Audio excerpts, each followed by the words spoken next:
ఒక అరగంట సేపు ఒక్కొక్క మాట వివరించవచ్చు, అలా కుదరదుగా. కాబట్టి యేసు ప్రభు వారు చెప్పిన మాట మీకు ప్రశ్న అడుగుతాను, నాకు తెలియదు కొన్ని, అందుకే మీకు అడగడానికి ప్రయత్నం చేస్తాను. ఏంటి? మీరేమి చేస్తున్నారో మీరు ఎరుగరు అన్నమాట. నిజంగా వారు ఏం చేస్తున్నారో వీళ్ళకి తెలియదా? వారి యూదులు ఏం చేస్తున్నారో వాళ్ళకి తెలుసా తెలియదా? ప్రభు మాట్లాడిన మాట ఏంటి? తెలియదా? అది చిన్నోడు రాడికి ఏమి తెలియదు అన్నట్టు మాట్లాడేశారు కదా. ఇప్పుడు చెప్పండి, నిజంగా తెలియగానే అలా చేశారా, తెలిసే చేశారా? మరి తెలిసి చేస్తే ప్రభు ఎందుకు అలా మాట్లాడాలి?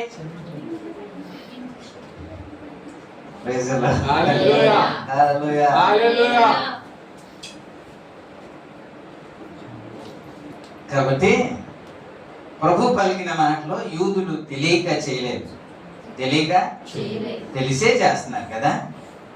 చాలా మంది ఒక ఆయన అంటాడు, అలవాటు చేసుకొని అన్ని అలవాటు చేసుకొని ఏరా ఇలాగంటే, బావా ఏం చేస్తున్నా నాకే అర్థం కావట్లేదు బావా అన్నాడు. తెలియదా? మనం ఏం చేస్తున్నావు తెలియదా? వాడు తాగేస్తున్నాడు, సిగరెట్ కాల్ చేస్తున్నాడు, ఏం చేస్తున్నాడు నాకే తెలియదు బాబు అంటున్నాడు.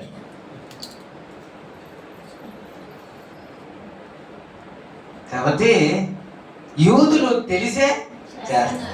ఎందుకు అలాగైతే ప్రభు వారు ఎందుకు అలా మాట్లాడారు అని అంటే, ఎవరి కోసం అయితే దేవుడు దిగి వచ్చాడో, ఎవరినైతే విడిపించడానికి, ఎవరినైతే నరకం నుండి తప్పించబడ్డానికి, ఎవరి కొరకైతే దిగి వస్తే ఆయన్నే సిలువ వేస్తుంటే అప్పుడు చెబుతున్న మాట ఏంటంటే, వీరు ఏం చేస్తున్నారో వీళ్ళకే నిన్ను రక్షించడానికి వచ్చాడు కదా, నిన్ను విడిపించడానికి వచ్చాడు కదా.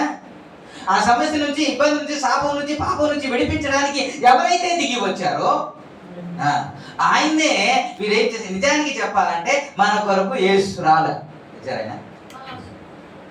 మన కొరకు యేసయ్య ఆయన ప్రభు వారు మాట్లాడుతున్న మాట ఏంటంటే, నేను నశించిన ఇశ్రాయేలు యొద్దకే పంపబడితిని కానీ ఇంకా ఎవరి యొద్దకు పంపబడలేదు అన్నారు కదా. అదేంటి మన కొరకు రాలేదా అంటే, మన కొరకు కూడా వచ్చారు. అయితే ఎందుకని ఆ మాట వాడుతున్నామంటే, నిజానికి యేసుక్రీస్తు ప్రభువారు రావడానికి మొదట ధర్మశాస్త్రం లోపం కలిగింది కాబట్టి రెండో దాన్ని స్థిరపరచడానికే దేవుడు దిగి వచ్చాడు అన్న మాట మనం చదువుతాం. దేవునికి స్తోత్రం. కాబట్టి ధర్మశాస్త్రం ఎవరికి ఇవ్వబడింది? ఇజ్రాయెల్ ప్రజలకి ఇవ్వబడింది. ఇజ్రాయెల్ ప్రజలకి ఇవ్వబడింది కాబట్టి వారి యొద్దకే మొదట దిగి వచ్చారు. పౌలు పలికిన ప్రతి మాట ఏంటి అని అంటే, మొదట మీకు సువార్త ప్రకటించాలి, అయితే మీరు అది తృణీకరించారు కాబట్టి ఇప్పుడు అన్యజనుల యొద్దకు మేము వెళుతున్నామంటే, మొదట ఇజ్రాయిలు, మొదట యూదులు. దేవునికి స్తోత్రం. వారి కొరకే యేసయ్య వస్తే, వారి కొరకే వారిని విడిపించడానికి, వారి క్షేమం కోరి వారి పాపం నుండి విడిపించడానికి దిగి వస్తే వారు ఏం చేస్తున్నారంటే, చెప్పండి, తృణీకరిస్తున్నారు. అంత మాత్రమే కాకుండా వారే చెప్పుతూ ఉంటే అప్పుడు పలికిన మాట, తండ్రి ఏమి చేయించినారు ఎరుగరు కనుక వీరిని ఆ సందర్భంలో కూడా క్షమించాలి అని అనేక సందర్భంలో యేసుక్రీస్తు ప్రభు వారు పలికిన మాట ఏంటంటే, మేము చదువుకున్నాం కదా, మత్తయి సువార్తలో చదువుకున్నారు కదా, మీ తండ్రి అయిన మీ పరమ తండ్రికి కుమారులే ఉండునట్లు మీ శత్రువులను ప్రేమించుడు, మిమ్మల్ని హింసించే వారి కొరకు ప్రార్థన. అంటే నీ తండ్రికి కుమారుడై ఉండునట్లు ఏం చేయాలి? క్షమించాలి. Praise the lord. క్షమించకపోతే కుమారులు వారు అనేది కదా. కాబట్టి లూకా సువార్త 18వ అధ్యాయంలో ఏమన్నాడంటే, 18వ అధ్యాయం చివరి మాటలో, లూకా సువార్త 18వ అధ్యాయం అది చివరి మాట ఏనది? లూకా సువార్త 18 చివరి మాట 35వ వచనమేనా? ఆయన ఎరుకో పట్టణమునకు సమీపించినప్పుడు ఒక గ్రుడ్డివాడు త్రోవ పక్క నుండి కూర్చుండి భిక్షమను కూర్చుండెను.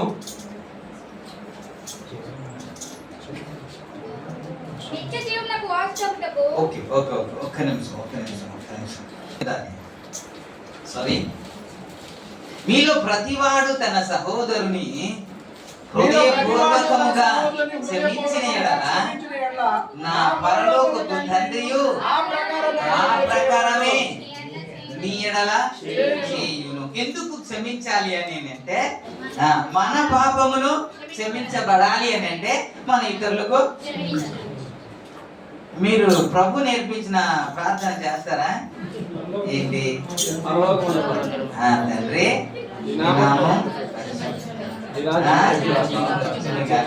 నీ చిత్తం పడు,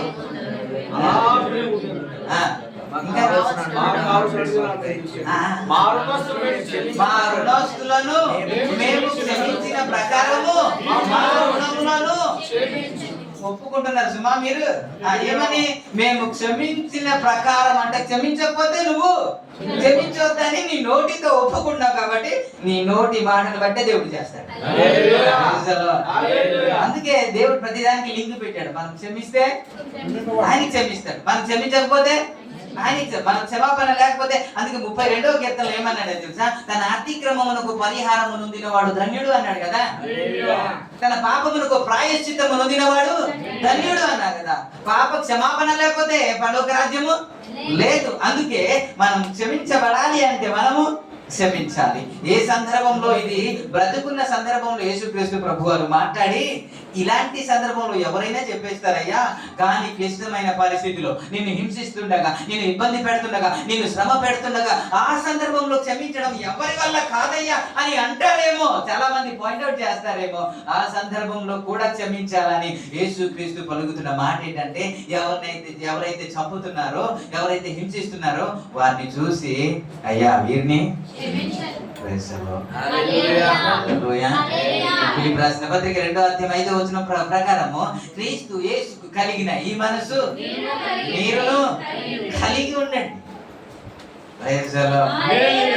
మనసు ఉంటే చాలా మంది ఈ బైబిల్ ని లేదా యేసుక్రీస్తు ప్రభువాన్ని ఇష్టపడేది ఏంటో తెలుసా?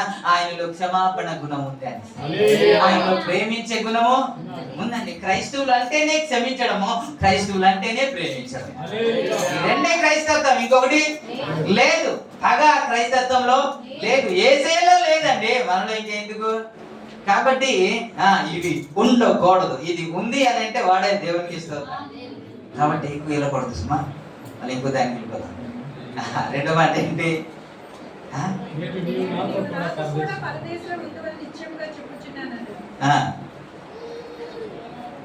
ఈ రాజ్యంలోనికి వచ్చినప్పుడు ఆయన బాప్తిస్మం పొందాడండి. ఆయన బాప్తిస్మం పొందాడండి. మరి యోహాను సువార్త 3వ అధ్యాయము 3-5 వచనంలో ఏంటి? ఎవడైతే నీటి మూలంగాను ఆత్మ మూలంగా జీవిస్తేనే గాని, లేకపోతే జన్మిస్తేనే గాని పరలోక రాజ్యాన్ని చూడరు, లేకపోతే ప్రవేశించలేరు అన్నారు కదా. ఇప్పుడు ఆయన బాప్తిస్మం తీసుకోలేదు కదా. ఎలా వెళ్ళారు?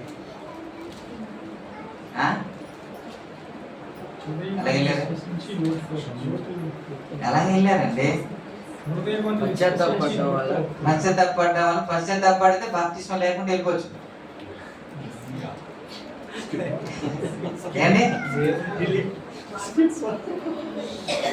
ఖచ్చితంగా యోహాను సువార్తలో ఉంది, నీటి మూలంగా ఆత్మ మూలంగా జన్మిస్తేనే పరలోక రాజ్య ప్రవేశం, లేకపోతే లేదు. ఇక్కడ బాప్తిస్మం తీసుకోలేదుగా. ఇదే చాలా మంది చెబుతారు, బాప్తిస్మం తీసుకోండిరా అంటే ఆ దొంగడు తీసుకున్నాడే అంట. కాబట్టి వాడు తీసుకోలేదు కాబట్టి మనం డైరెక్ట్ గా వెళ్ళవచ్చు. కుదరదు సుమా.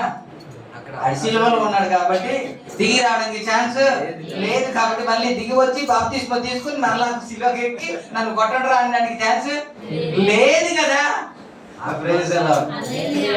నువ్వు నేను ఆ స్థితిలో ఉంటే బాప్తిస్మం లేకపోయినా పర్లేదు, డైరెక్ట్ గా మనకి ఇప్పుడు అవకాశము ఉంది సుమా.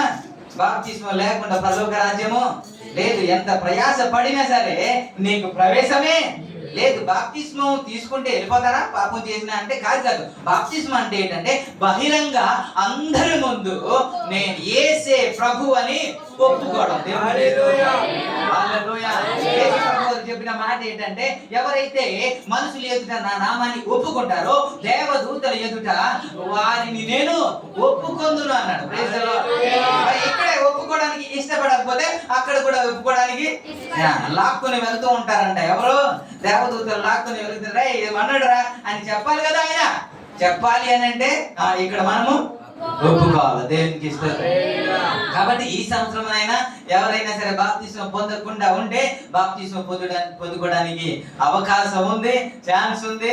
ఆలస్యము చేయొద్దు. భయంకరమైన దినాల్లో ఉన్నాము కాబట్టి త్వరగా బాప్తిస్మం తీసుకోవడానికి ముందుకు రండి. ప్రభు మీకు సహాయం చేయనుగా. హల్లెలూయా. అప్పటి వరకు దొంగతనం చేశాడంట. అప్పటి వరకు దొంగతనం చేశాడు. అప్పటి వరకు దొంగతనం చేసి పట్టబడ్డాడు. ఇప్పుడు శిక్ష ఏమో విధించబడింది. అక్కడికక్కడ ఎలా మార్పు కలిగింది అంటారు? దేని మూలంగా మార్పు కలిగింది అంటాడు? ఎన్నిసార్లు చెప్పి ఉంటారు కదండి, అరే అది దొంగతనం చేస్తున్నా మారరా బాబు అని చెప్పి ఉంటారు కదా చాలా మంది. సువార్త కూడా చెప్పి ఉంటారు కదా. మరి ఎప్పుడు మారలేని వ్యక్తి, ఎప్పుడు పశ్చాత్తాపం పడలేని ఆ వ్యక్తి ఎప్పుడైతే సిలువకి ఎక్కాడో అప్పుడు ఎలా మార్పు కలిగింది? ఎందుకు మూలంగా అంటారు? ఏమండి ఎందుకు మూలంగా అంటారు? మనం సువార్త ప్రకటిస్తే కొంతమంది నమ్మరు, వినరు. మనం బ్రతికిస్తే మారుతారు. దేవుడు మనం బ్రతుకుతే మారుతారు. మనము ఏమి విన్నాడో ఏంటో తెలియదు కానీ హింసిస్తున్న వారిని, ముందు మాట అదే కదా, హింసిస్తున్న వారిని కూడా ఆయన క్షమిస్తూ ఉంటే, క్షమాపణ కోరుతూ ఉంటే, ఇలాంటి వ్యక్తి మనుషులు కానే కాదు. ఎవరు మనుషులు ఈ విధంగా క్షమించడానికి అవకాశమే లేదు. ఇతడు దైవ పుత్రుడైతే తప్ప. పిల్లలు, తల్లిదండ్రులు పెట్టుకోండి. ప్రభు నామానికి మహిమ. స్తోత్రం. హల్లెలూయా. ఎక్కడున్నా? ఎవరు ఆ పరిస్థితిలో ఎవరైనా క్షమిస్తారండి? కొడుతూ ఉంటే ఎవరైనా క్షమిస్తారా? అవకాశమే లేదు సార్. అలా క్షమించే మాట మాట్లాడుతుంటే ఇతరులో ఏమనిపించో తెలియదు కానీ అప్పటి వరకు ఈడు కూడా అంటున్నాడంట, నువ్వు కూడా ఏదో దేవుడు అని చెబుతున్నారు కదా, నువ్వు నిన్ను రక్షించుకొని మమ్మల్ని కూడా రక్షించుమని హేళన చేశాడంట. మరి ఇంతలో ఏ మార్పు కలిగింది అని అంటే ఆయన మాటలు దేవుడికి ఇష్టం. హల్లెలూయా. ఒక మాట అంటే రెండు మాటలు మీరు అంటారే, మనం తప్పు తిన్నాం ఏంటి అనేసి. భర్త ఒక మాట అంటే భార్య ఏం మాట్లాడు, ఇంకా చీపురు గడ్డ తప్ప తిరిగిపోవడం తప్ప ఇంకేం మార్పు రాదు కదా. ఆ ప్రేమలో కదా మార్పు ఉంది, ఆ ప్రేమ కలిగిన మాటల్లో కదా మార్పు ఉంది, ఆ క్షమించగలిగిన మాటల్లో కదా మార్పు ఉంది. ఆ మాట విని కదా ఆయన మరమనసు పొందుకున్నాడు. దేవునికి స్తోత్రం. ఒక మాట పడమే, ఒక మాట కూడా పడ. ఎందుకని? మనమే దేవుని వాక్యం బోధిస్తారు. దేవునికి స్తోత్రం. అలా బ్రతికితే పేతురు రాసిన పత్రిక 3వ అధ్యాయంలో ఏమనుంది? 2వ వచనంలో ఏముంది? ప్రతిసారి వాక్యము లేకుండా మీ భర్తలు ఏమైపోవాలంట? మారు మనసు పొంది వాళ్ళు వచ్చేయాలి అని అంటే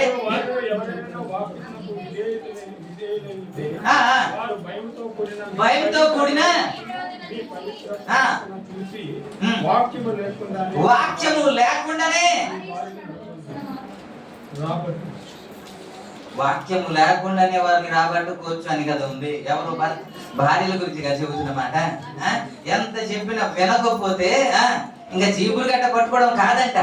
నువ్వు జీవిస్తే చాలు, వాక్యము లేకుండానే నీ ప్రవర్తన బట్టి నీ భర్తను మార్చేవచ్చు అని బైబిల్ చెప్తుంది. నేను చెప్పట్లేదు. నేను యేసు ప్రభు, నేను ఈ లోకానికి దిగి వచ్చిన రక్షకుడు తెలుసా నీకు అని దొంగతో మాట్లాడాడు యేసు ప్రభు వారు. మాట్లాడారండి? మాట్లాడకుండా అదిగో నా మాట వింటే నువ్వు బ్రతుకుతావు అని అన్నాడు యేసు ప్రభు వారు. అనకుండానే మార్పు కలిగింది. దేవుడికి అనలేదు, బ్రతికారు. ఆ విధంగా ప్రవర్తించారు, ఆ విధంగా జీవించారు. కాబట్టి ఆ మధురమైన ప్రేమ కలిగిన, క్షమించగలిగిన ఆ మాట, ఆ ప్రవర్తన, ఆ చూసిన విన్న ఆ వ్యక్తిలో ఒక మార్పు కలిగింది. హల్లెలూయా.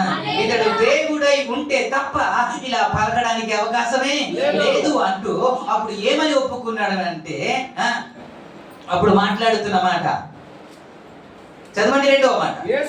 యేసు నీవు నీ రాజ్యముతో వచ్చినప్పుడు నన్ను జ్ఞాపకము చేసుకో అని అంటే మళ్ళా తిరిగి వచ్చే దేవుడు ఆయనే అని. ప్రైజ్ పాటలు పాడతాం కానీ ఆయన త్వరగా వస్తున్నాడు అనే సంగతి మధ్యలో లేదు ఎవరికి, చాలా మందికి.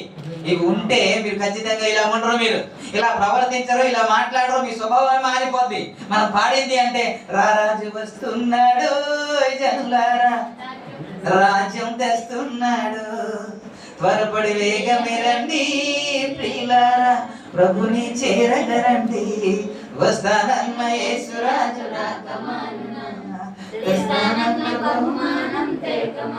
పాడింది మీరుగా. త్వరగా వస్తున్నాడంటే ప్రిపేర్ అవ్వాలి కదా, ప్రిపేర్ అవ్వకుండా ఇంకా అలాగే ఉండండి. ప్రిపేర్ అయిపోవాలి కదా. ఇది ఏమని దొంగడే కానీ ఏమని నమ్ముతున్నాడు తెలుసా? నువ్వు త్వరగా రాబోతున్న యేసు ప్రభు అని నమ్ముతున్నాడు. అందుకే నువ్వు వస్తున్నావు కాబట్టి వచ్చేటప్పుడు ఒక్కసారి నన్ను జ్ఞాపకం చేసుకొని ప్రార్థన చేశాడండి. అలాగెందుకురా మాట్లాడుతున్నట్టే, నువ్వు ఊరుకోరా. మనం పాపం చేశాం కాబట్టి ఈ శిక్ష మనకు సరిపోయింది, కానీ అతడు ఏ పాపము చేయలేదు, ఒప్పుకున్నాడు. Praise the lord. దేవుడు అని ఒప్పుకున్నాడు. అక్కడ పశ్చాత్తాపం కలిగితే క్షమించడానికి మంచి మనసు కలిగిన దేవుడు అని నాది. మారు మనసు పొందితే ఆయన రాజ్యానికి చేర్చుకునే దేవుడు అండి నా దేవుడు. సరే, ఎక్కువ వెళ్ళకుండా మూడు మాటకి వెళ్ళిపోతాను. మూడు మాట ఏంటి? యేసు తన తల్లియు తాను ప్రేమించిన శిష్యుల దగ్గర నిల్చుంటని చూచి, అమ్మా ఇదిగో నీ కుమారుడు అని తన తల్లితో చెప్పాను. ఓకే ఓకే ఓకే కదా. దీని గురించి ప్రేమ బాధ్యత ఏదో చెప్పారు. ఏదైనా నేనే ఇదే బాగానే మాట్లాడారు. ఇంతకీ ఆ శిష్యుడు ఎవరు ఏమంటే? మరి యొక్క పిల్లలు ఉన్నారా లేదా? ఉన్నారా? మరి వాళ్ళు ఎందుకు అప్పచెప్పలేదు? ఉన్నారా? సరే ఏంటి మత్తయి సువార్త 10వ అధ్యాయమా?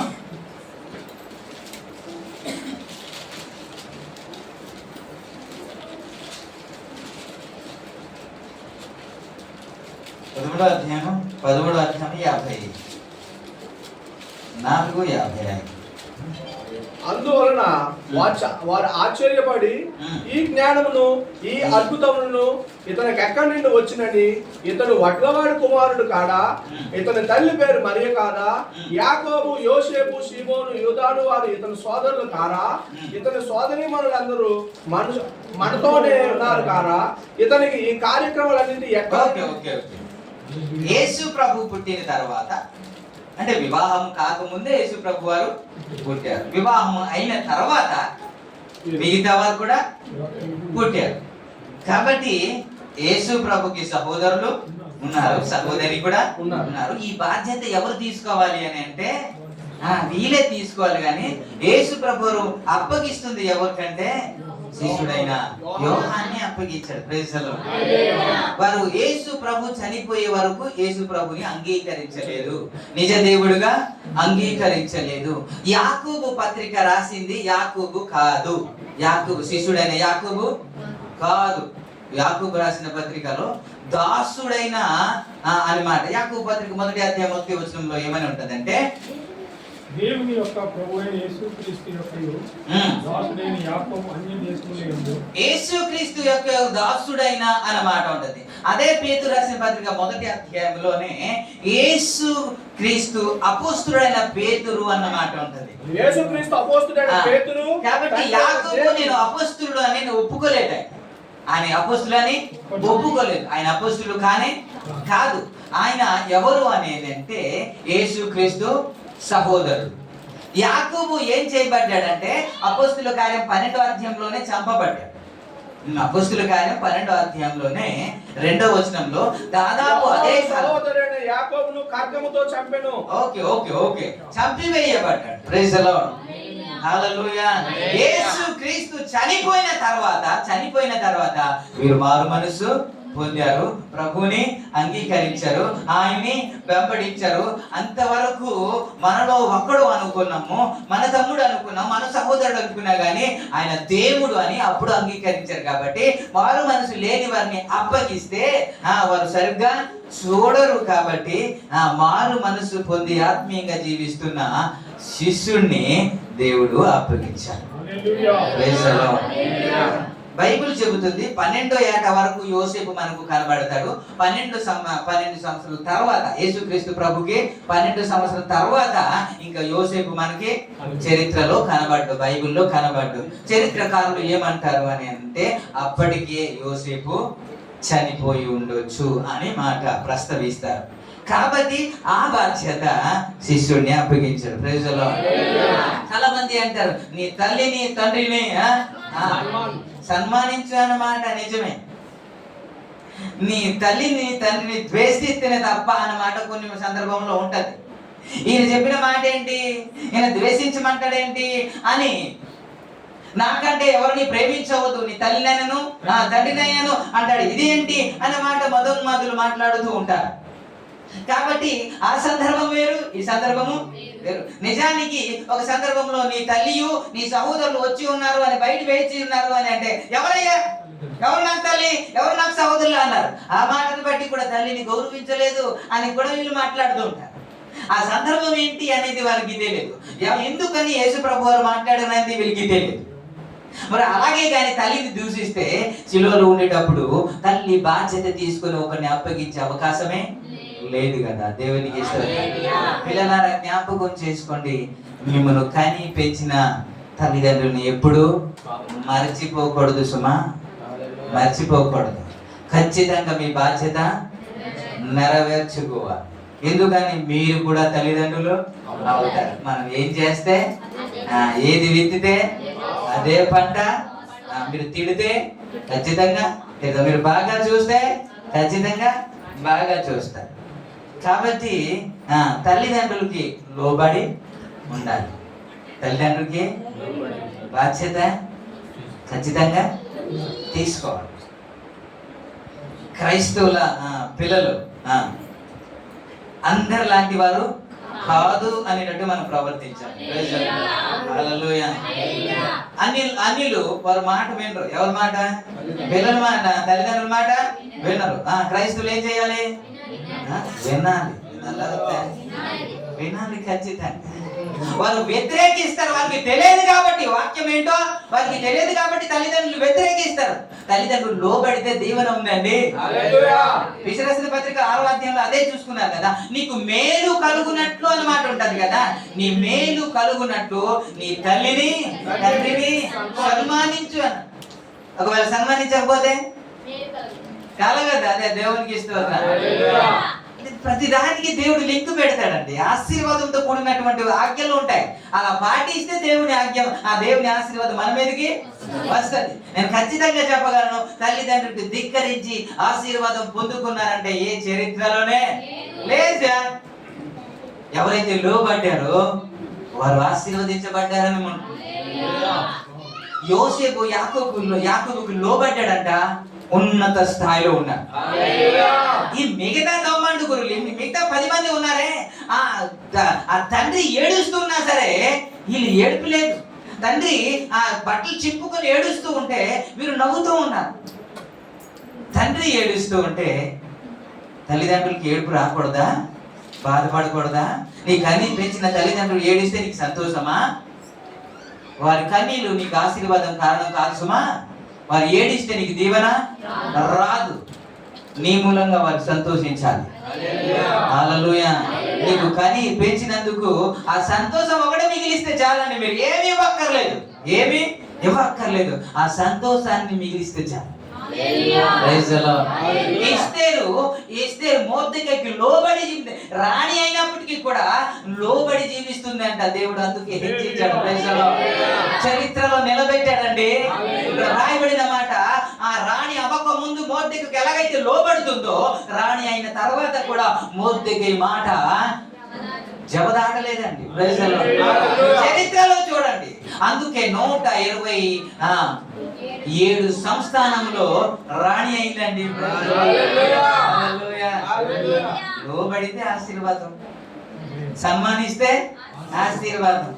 అది యేసు ప్రభు వారు నేర్పించిన పాఠం. ప్రభునామానికి మహిమ. నాలుగో మాట ఏంటి? ఇంచుమించు 3 గంటల సమయంలో యేసు ఈ మాటలన్నీ మీరు వినేశారు కాబట్టి ఇంచుమించు 3 గంటలకి అన్నమాట ఉంటది. ఆ 12 నుంచి 3 గంటల వరకు ఏం కమ్మిందంట? చీకటి కమ్మింది. 12కి ముందు 3 మాటలు ఉంటాయి, 12 తర్వాత మాటలు ఏమీ ఉండదు. మరలా 3 గంటల తర్వాత మళ్ళీ 3 మాటలు ఉంటాయి, మళ్ళీ 4 మాటలు ఉంటాయి కదా. మీరు చూడండి, మీరు లూకాసు వార్తలు కూడా మీరు చూస్తారు. మీరు ఈ మాట మీ 23వ అధ్యాయం 44వ వచనం. అప్పుడు రమారమి మధ్యాహ్నమాయెను, అది మొదలుకొని 3 గంటల వరకు ఆ దేశం మీద చీకటి కమ్మెను అన్నమాట. అప్పటికి 2 మాటలు మనం చూస్తాం కదా. లూకా రాస్తున్నాడు అప్పటికి 2 మాటలు. ఆ 2 మాటలు అయిన తర్వాత 12 నుంచి 3 గంటల వరకు చీకటి కమ్మింది అన్నది. ఆ తర్వాత చీకటిలో మాట్లాడినట్టు ఎక్కడా లేదు, కానీ రమారమి 3 గంటలకి ఏలి ఏలి లామా సబక్తాని అని పలికినట్టు మనం చూస్తాం. స్తోత్రం, హల్లెలూయా, ప్రభు నామానికి మహిమ.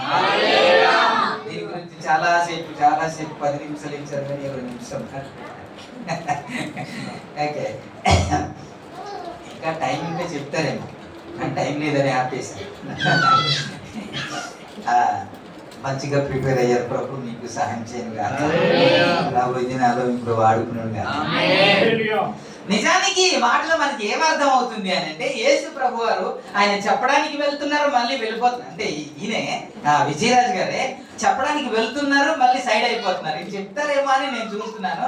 చెప్పడానికి వెళ్తున్నారు, మళ్ళీ ఇంకో దానికి వెళ్ళిపోతున్నారు. ఏమిటి అని అంటే, ఆయన కొరడా దెబ్బలు అనుభవించినప్పుడు ఆయన కేకలు వేయలేదు, ఏడవలేదు, ఆయన బాధపడలేదు. ఆయన మాంసపు ముద్ద శరీరంలో చీల్చినప్పుడు మాత్రం ఆయన ఏడవలేదు, ఆయన భరించాడు, సహించాడు. కానీ ఎప్పుడు ఏడ్చాడు, ఎప్పుడు బాధపడ్డాడు అని అంటే, తండ్రి చెయ్యి విడిచిపెడితే బాధపడ్డాడు. దేవునికి ఎప్పుడు వదిలేస్తే బాధపడకూడదు. వాడు నాతో మాట్లాడలేదు, వాడు నన్ను చూడట్లేదు, వీడు నన్ను చూడట్లేదు, వాడు నా ఇంటికి రావట్లేదు, ఇవన్నీ పక్కన పెట్టి దేవుడు నీతో మాట్లాడుతున్నాడా లేదా కావాలి, దేవుడు నీకు తోడై ఉన్నాడా లేదా కావాలి, దేవుడు నీకు నడిపిస్తున్నాడా లేదా కావాలి. చాలా మంది పాటలు పాడతారు ఏమని అని అంటే, చేయి పట్టి నడుపును. పాడండి, కొద్దిగా జిగిపోద్ది. చేయి పట్టి నడుపును, శిఖరముపై నిలుపును, కన్న తల్లి చేర్చునట్లు నన్ను చేర్చున ప్రియుడు. నిజమే, ఇంకా పట్టుకున్నాడా లేదా వదిలేశాడా? అవునండి, పట్టుకున్నాడా వదిలేశాడు? బైబిల్లో ఉన్నది.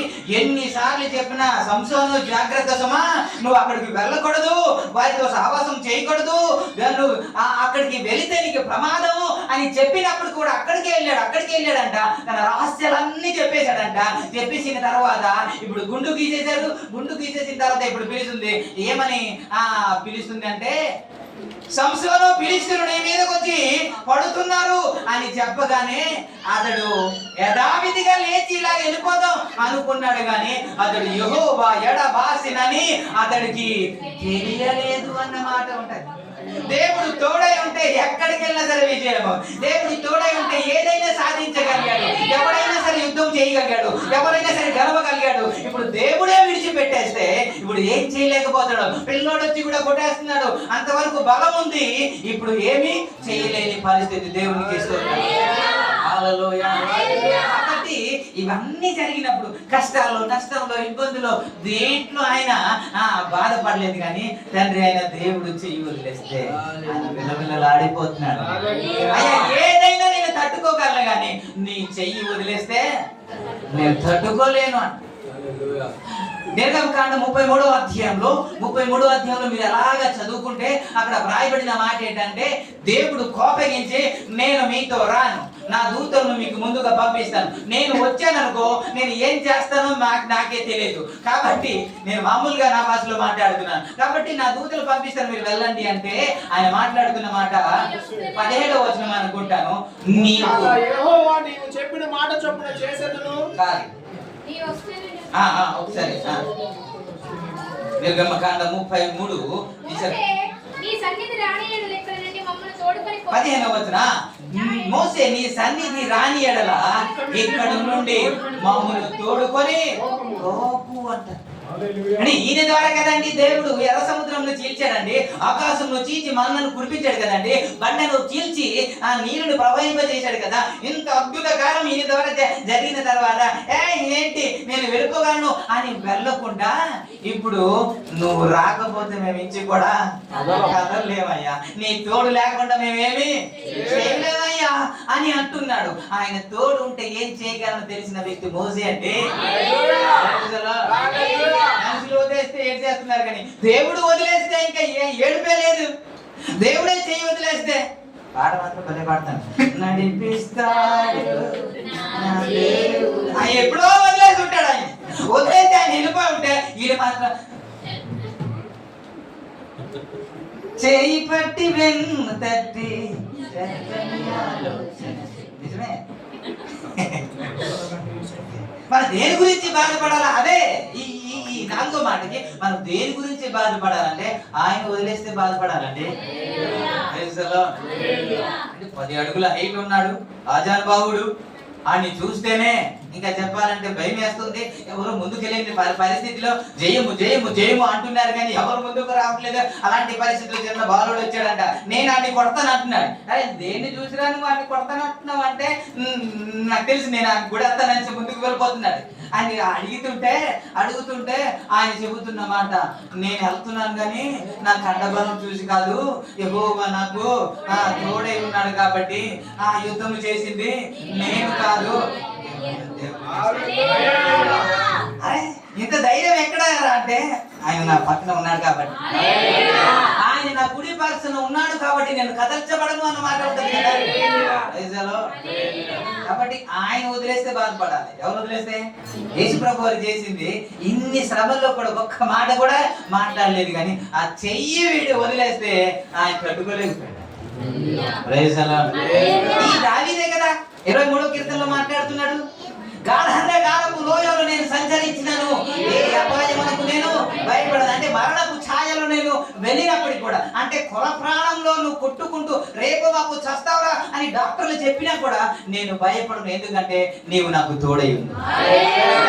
నీ దుడ్డు కర్రయు నీ దండమును నాకు ఆదుకును అన్నమాట మనం చూస్తాం. అంటే ఆయన తోడై ఉంటే ఏదైనా చెయ్యగలను ఒక ఆ ధైర్యం ఉంది కాబట్టి ఆయన తోడు కోరుకుంటారు ప్రజలందరూ.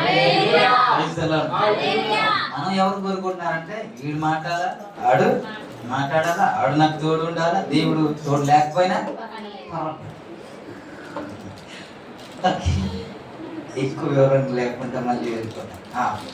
5వ వచనంలో ఏమంటే 5 మాటలు అటు తరువాత సమస్తమును అప్పటికి సమాప్తమైనదని ఎరిగి యేసు 5వ మాట అది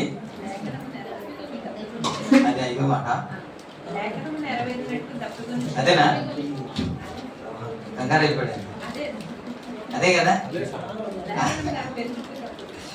ఏంటి 5వ మాట? ఇప్పుడు వరకు విన్నారు కదండి. ఒక పాట పాడాలా? చదువుకున్నారు. 10 గంటలకు వచ్చారు, 1 గంట కూడా అవ్వలేదుమా.